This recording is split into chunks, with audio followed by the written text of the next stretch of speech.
Hello friends, welcome to my YouTube channel easy to understand. आज का हमारा topic है मेयर कि नगर निगम के अंदर मेयर की क्या पोजीशन और फंक्शंस होते हैं। 74th अमेंडमेंट एक्ट के अकॉर्डिंग 3 प्रकार की नगर पालिकाओं की व्यवस्था की गई है। एक नगर पंचायत, सेकंड नगर परिषद, थर्ड नगर निगम। जो नगर पंचायत है वो ऐसे क्षेत्रों के अंदर स्थापित की जाती है जिनकी जनसंख्या 1 to 5 लाख होती है और ऐसे क्षेत्र जो गांव से शहरों की तरफ परिवर्तित हो रहे होते हैं कि ना तो वो गांव होते हैं और ना ही शहर होते हैं। और नगर परिषद ऐसे क्षेत्रों के अंदर स्थापित की जाती है जो छोटे शहर होते हैं और जिनकी जनसंख्या 5 to 10 लाख होती है। थर्ड नगर निगम ऐसे क्षेत्रों के अंदर स्थापित की जाती है जो बड़े शहर होते हैं और जिनकी जनसंख्या 10 लाख से अधिक होती है, ये ज़्यादा होती है। नगर निगम की जो शक्तियाँ हैं, जो पावर्स हैं, उनको बांटा गया है, एक डेलिब्रेटिंग विंग में और दूसरी एग्जीक्यूटिव विंग में। जो डेलिब्रेटिंग विंग होती है उसकी जितनी भी पावर्स होती हैं वो मेयर के पास होती हैं और एग्जीक्यूटिव विंग में जितनी भी पावर्स होती हैं वो कमिश्नर के पास होती हैं। और जो कमिश्नर है उसको हिंदी में नगर आयुक्त कहा जाता है। जो मेयर है उसके पास सारी वैधानिक शक्तियाँ होती हैं और जो आयुक्त है मतलब कमिश्नर है उसके पास सारी कार्यकारी शक्तियाँ होती हैं। और नगर निगम में मेयर होता है जो स्थानीय लोगों का प्रतिनिधित्व करता है। आइए जानते हैं कि जो मेयर है उसका इलेक्शन कैसे किया जाता है, कैसे उसका चुनाव किया जाता है। जो जनता होती है, जनता सार्वभौमिक मताधिकार के आधार पर जो नगर निगम के जो मेंबर्स होते हैं उनका चुनाव करती है। और जो मेंबर्स होते हैं, जितने भी इलेक्टेड मेंबर्स होते हैं, वे ही अपने आप में से एक सदस्य को मेयर नियुक्त कर लेते हैं।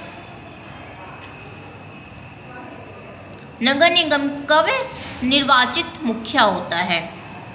और पंजाब और हरियाणा के अंदर जो नगर निगम के मेंबर्स होते हैं वो अपने ही अंदर से अपने मेयर को नियुक्त नहीं कर पाते हैं, उसका चुनाव नहीं कर पाते हैं। तो जो गवर्नमेंट होती है वह बाहर से मतलब जो नियुक्त के नगर निगम के बाहर से और जो अंदर से मतलब नगर निगम के जो इलेक्टेड मेंबर्स होते हैं उनमें से ही किसी भी व्यक्ति को मेयर नियुक्त कर सकती है। जो टेन्योर, जो नगर निगम में जो मेयर होता है उसका जो कार्यकाल होता है वो 1 वर्ष होता है। रिमूवल, जो टोटल मेंबर्स होते हैं नगर निगम के उसके अंदर 2/3 बहुमत से प्रस्ताव पारित करके अध्यक्ष को हटाया जा सकता है और मेयर त्यागपत्र भी दे सकता है। और एक वो होती है विधि कि अगर उसकी डेथ हो जाती है तो भी उसका जो पद होता है वो खाली हो जाता है। शिमला के अंदर जो नगर निगम का कार्यकाल है वो 2.5 साल होता है, बाकी सब एरिया में 1 वर्ष होता है। रिजर्वेशन,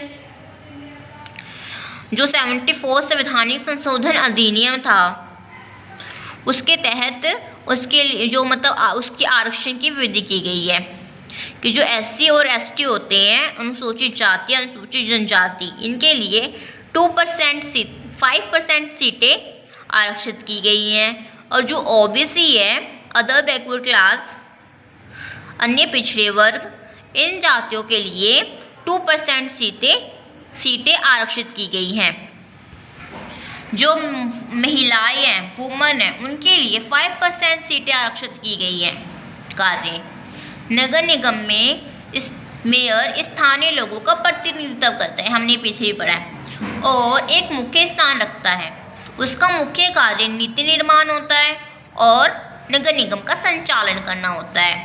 हर राज्य में इसके कार्यों में अंतर पाया जाता है कि जितने भी स्टेट्स हैं उनमें डिफरेंट जो इसके फंक्शंस होते हैं वो अलग अलग होते हैं। तो आइए जानते हैं कि वो क्या क्या कार्य करता है। फर्स्ट, जो मेयर होता है वो नगर निगम की जो परिषद होती है उसकी जितनी भी मीटिंग्स होती हैं, बैठकें होती हैं, उनकी अध्यक्षता करता है। सेकंड, नगर निगम की विमर्शी विंग का मुखिया होने के नाते, विमर्शी मतलब सलाहकारी, विंग का मुखिया होने के नाते सभा को सुनिश्चित और एक व्यवस्थित ढंग से चलाना उसका मुख्य दायित्व होता है, प्रमुख दायित्व होता है उसका। और वह नगर निगम के सलाहकारी और कार्यकारी शाखा में कड़ी का कार्य करता है, कि जो सलाहकारी समिति शाखा होती है और जो कार्यकारी शाखा होती है उसके अंदर वह एक कड़ी का कार्य करता है। वे जो भी सभा होती है मतलब परिषद होती है नगर निगम की, उसकी मीटिंग्स को बुलाता है और उसका समय तथा स्थान निर्धारित करता है, निश्चित करता है कि कहाँ पे मीटिंग होएगी, किस स्थान में होएगी और क्या समय रहेगा।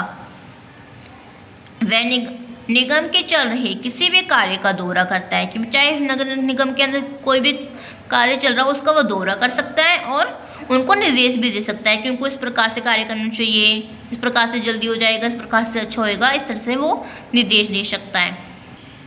मेयर शहरी स्थानीय प्रशासन का नेता होने के नाते इसका नेतृत्व और मार्गदर्शन करता है, कि वह शहरी स्थानीय प्रशासन, हमने ऊपर भी पढ़ा कि वो स्थानीय प्रशासन मतलब स्थानीय लोगों को प्रतिनिधित्व करता है, तो इसी प्रकार से वो स्थानीय प्रशासन का नेता होता है और उसका नेतृत्व करता है और मार्गदर्शन करता है, उनका वो लीडर होता है, नेतृत्व करता है, उनको नेतृत्व प्रदान करता है और उनको किस प्रकार से कार्य करना है, कैसे करना है, ये सब बताता है, मतलब मार्गदर्शन करता है।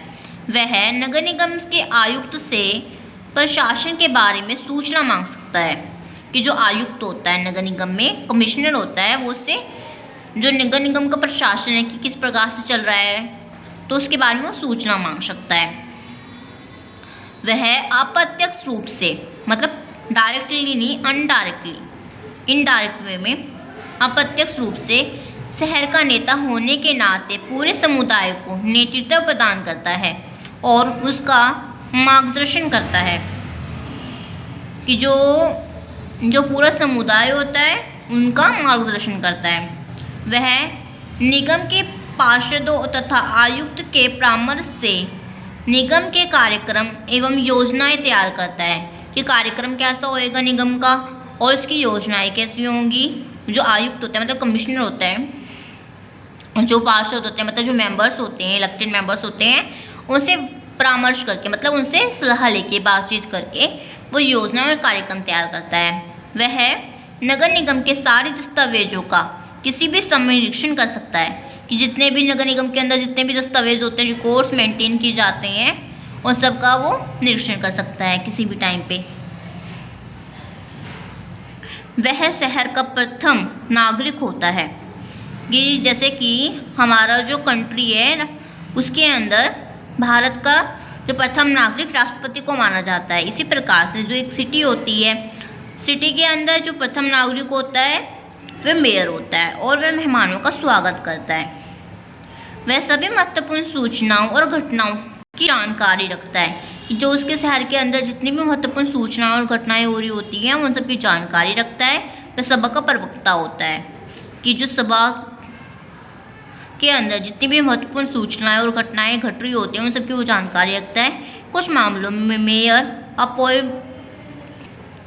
अपॉइंटिंग अथॉरिटी होता है।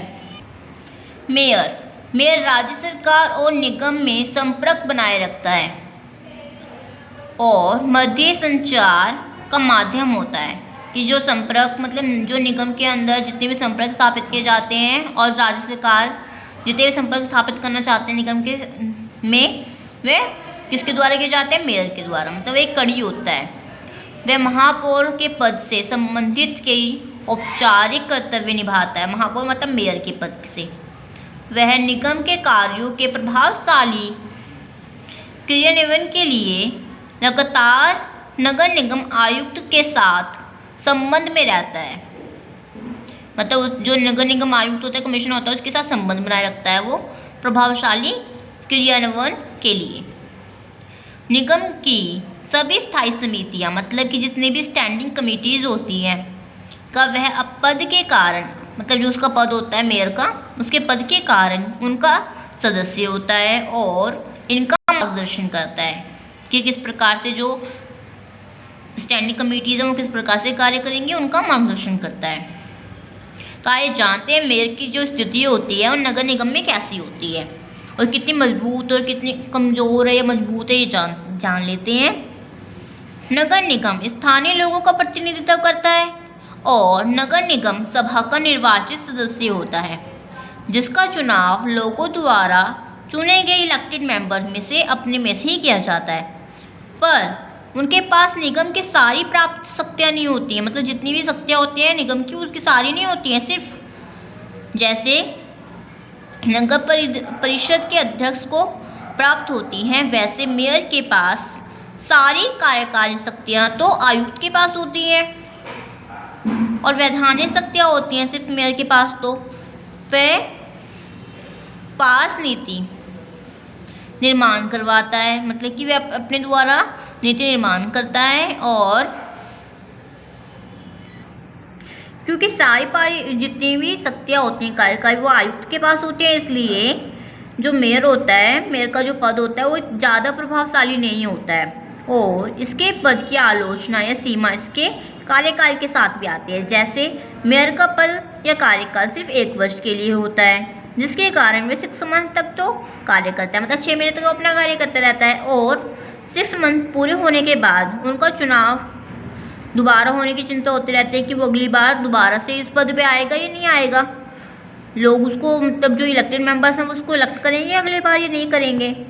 इसका कार्यकाल भी बहुत छोटा होता है। जैसे ही वह अपने कार्य को संभालता है, समझता है कि किस प्रकार से उसको कार्य करना है, कि उसको समझ में आता है, वैसे ही उसका कार्यकाल पूरा हो जाता है। इसके कारण फिर एक नया मेयर आ जाता है, क्योंकि ज़रूरी नहीं होता कि हर बार एक ही मेयर को दोबारा से नियुक्त किया जाएगा। अगली बार फिर एक नया मेयर आ जाता है, फिर उसके सामने वही प्रॉब्लम्स होती हैं, वो कार्य को समझने लगता है कि किस प्रकार से कार्य को करना है। और फिर 6 मंथ पूरे होने के बाद जैसे उसको समझ कार्य करना आता है कि किस प्रकार से कार्य करना है, फिर दोबारा से इलेक्शन आ जाते हैं। जिस प्रकार से, मतलब कि हम ये कह सकते हैं कि जो मेयर की स्थिति है को और मजबूत किए जाने की मांग की गई है, कि जो मेयर की स्थिति है वो और मजबूत होनी चाहिए। जो नगर निगम होता है उसके अंदर जो डेलिब्रेटिंग पावर्स होती हैं वो मेयर के पास होती हैं, एग्जीक्यूटिव पावर आयुक्त के पास होती हैं। तो आइए जानते हैं कि मेयर और आयुक्त के बीच में कैसे संबंध होते हैं। नगर निगम में वैधानिक शक्तियाँ मेयर के पास हैं और कार्यकारी शक्तियाँ आयुक्त के पास हैं, पर फिर भी उन दोनों में टकराव होता ही रहता है। हमने उसकी स्थिति को देखते हुए पाया है कि जो मेयर है उसकी स्थिति बहुत कमज़ोर होती है, इसलिए the second administrative reform commission ने मेयर के पद के लिए सिफारिशें की थी। तो फर्स्ट है, नगर परिषद की अध्यक्षता करने और कार्यकारी अधिकार का प्रयोग करने का कार्य एक ही व्यक्ति के पास होना चाहिए, या तो मेयर के पास होना चाहिए या चेयरमैन या मतलब आयुक्त के पास होना चाहिए।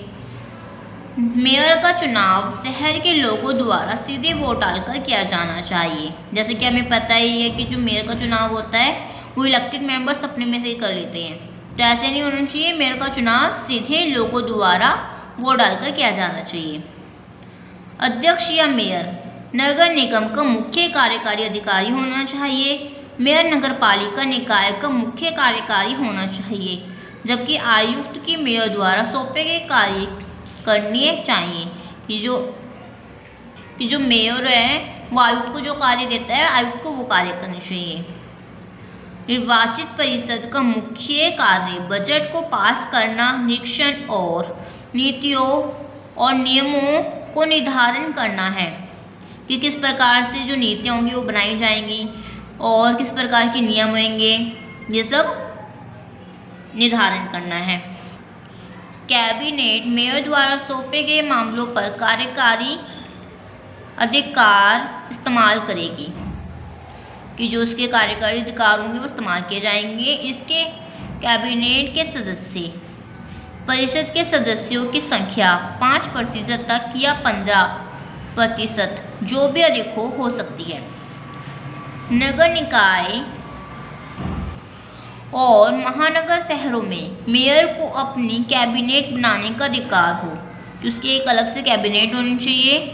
ये कैबिनेट के सदस्य जो कैबिनेट के सदस्य होने चाहिए परिषद के निर्वाचित सदस्यों में से होने चाहिए। कंक्लूजन, निष्कर्ष। हम इस निष्कर्ष पर पहुँचे हैं ऊपर लिखित बातों को पढ़ने के बाद कि मेयर का पद नगर निगम में एक महत्वपूर्ण स्थान रखता है, पर इसका जो कार्यकाल होता है वो बहुत छोटा होता है, जिसके आधार पर इसकी आलोचना की जाती है, जिसको सुधारने की ज़रूरत है। और इसका चुनाव सीधा जनता द्वारा किया जाना चाहिए, ना कि इलेक्टेड मेंबर्स के अंदर से, जिसके कारण जो इसका पद है वो मजबूत हो सकता है। Thank you. Have a nice day.